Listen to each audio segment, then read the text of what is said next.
Go yard. I got so much motherfucking design on right now.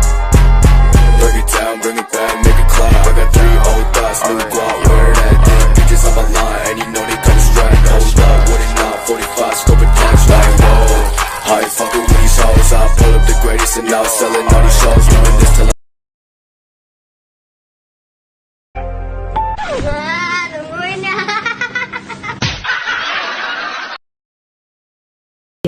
Halo guys, jadi hari ini sekarang kita akan mau mewawancari salah satu narasumber dari bidang asuransi. Perkenalkan, nama saya Rizkia. Dan saya David. Jadi pada kesempatan kali ini kita langsung nanya-nanya aja nih sama kakaknya.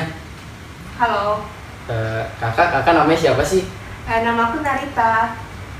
Kalau Kak Narita sendiri yang kalau kita ketahuin ya bergerak di bidang asuransi kan. Iya. Itu tuh asuransi apa sih kalau kita ketahuin? Asuransi jiwa. Iya. Asuransi jiwa itu umum ya. Jiwa itu kan ada untuk kesehatan, untuk dana pensiun, ada untuk pendidikan, sama asuransi jiwa sendiri gitu. Kalau jiwa yang dimaksud tadi itu jiwa yang seperti apa sih? Jiwa misalnya sebenarnya itu asuransi jiwa itu nggak khusus orang tua aja sih, tapi dengan usia kita, misalnya kita mau asuransi jiwa kita nih nanti misalnya dengan asuransi dengan UP jiwa itu kan uang pertanggungan ya, misalnya 1 miliar. Ketika kita terjadi risiko di sini, asuransi jiwa terjadi risikonya meninggal dunia, berarti nanti ahli warisnya itu akan mendapatkan santunan. Kalau misalnya prosedurnya itu apa sih yang untuk kita sebagai peserta ini, prosedur apa yang harus kita lakukan untuk mendapatkan Untuk masuk ke asuransi jiwanya itu ya. Pertama, usianya masih bisa tercover atau tidak. Yang kedua, dia sehat atau tidak, karena sebenarnya asuransi jiwa itu bisa dia masuk ketika dia sehat ataupun dia sakit. Tapi kalau misalnya ketika dia sakit itu preminya jauh lebih tinggi, karena pasti dia akan ada medical check up plus ekstra premi kalaupun dia di accept gitu. Oke.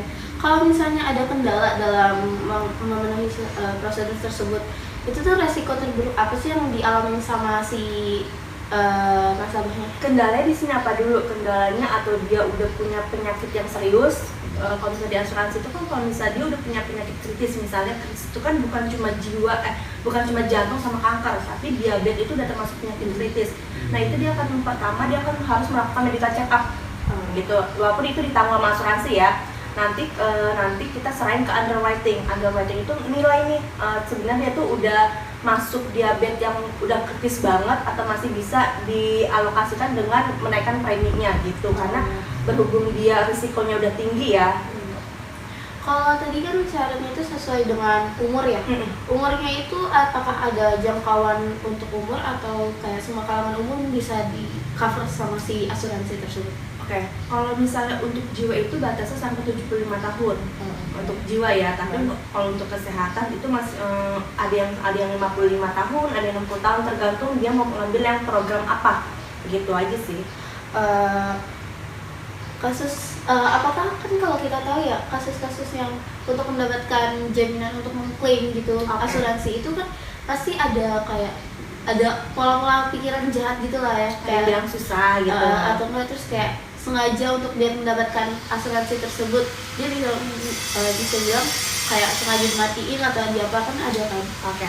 Kalau pertama tadi aku cari itu tuh kasus dengan sengaja atau sengaja bisa kalau sengaja, karena kan kalau misalnya sengaja diklat itu kan kita ada buku polis ya, karena kan bahasa hukum di asuransi itu buku polis ya kan, cuma tujuannya ke buku polis. Di situ tuh yang penting dia nggak melanggar hukum, karena kalaupun nanti kalau misalnya meninggal dunia karena dia sakit kan kita minta cross check dokumen, dia meninggal di rumah sakit karena apa nih, karena sakit atau karena bunuh diri atau karena kecelakaan, pasti kan tuh diminta semua dokumen, dari dokumen itu udah lengkap dong keterangannya gitu. Oke. Kak, terus kalau kelebihan asuransi jiwa ini sama asuransi yang lain tuh apa sih? Sebenarnya masing-masing asuransi ada kelebihan dan kekurangan ya, tergantung kebutuhannya masing-masing sih, karena satu orang sama kebutuhan orang lain kan beda-beda ya. Ada yang mau asuransi jiwa emang dia butuh banget, ataupun ada yang mau di asuransi kesehatan gitu, tergantung ke orang masing-masing. Aku mau nanya dong Kak, yang tadi kan masalah itu harus ada dasar hukumnya ya, asuransi itu. Kalau misalnya dia itu melakukan bunuh diri atau apa, itu tuh peristiwa kayak gimana sih yang ditanggung sama si asuransi tersebut? Oke, yang penting nggak melanggar hukum di sini, yang nggak melanggar hukum itu misalnya dia pembunuhan berencana cuma untuk karena mencairkan kan ada ya sekarang iya, gitu kan untuk dapetin asuransi jiwa itu sebenarnya itu nggak bisa. Tapi kalau misal bunuh diri ini case-nya kalau misalnya di aku ya, kalau misalnya di perusahaan aku itu bisa, tapi harus ada masa tunggu 2 tahun gitu. Tapi kalau untuk melanggar hukum dia benar-benar nggak ada toleransi untuk diklaim. Kalau penyakit atau ketabrak gitu, Itu tetap itu kan Diklaim? emang diklaim. Oh, kayak meninggal karena dia sakit gitu kan, itu itu kan tabrak itu kan karena kecelakaan kan. Nah itu yang penting dia nggak melanggar hukum. Di sini kecelakaan nggak melanggar hukum, yang penting dia nggak mabok, nggak emang dengan sengaja menabrakkan kendaraannya gitu. ada Kalau kakaknya sendiri nih, udah berapa lama sih kerja di bidang asuransi ini? Berapa lama ya? 5 tahun atau 6 tahun gitu. cukup lama ya. Udah pro lah ya, Iya. bisa dibilang. Udah nih, nggak ada yang mau udah. tanya. Oke, segitu dulu wawancara kita hari ini. Wassalamualaikum warahmatullahi wabarakatuh.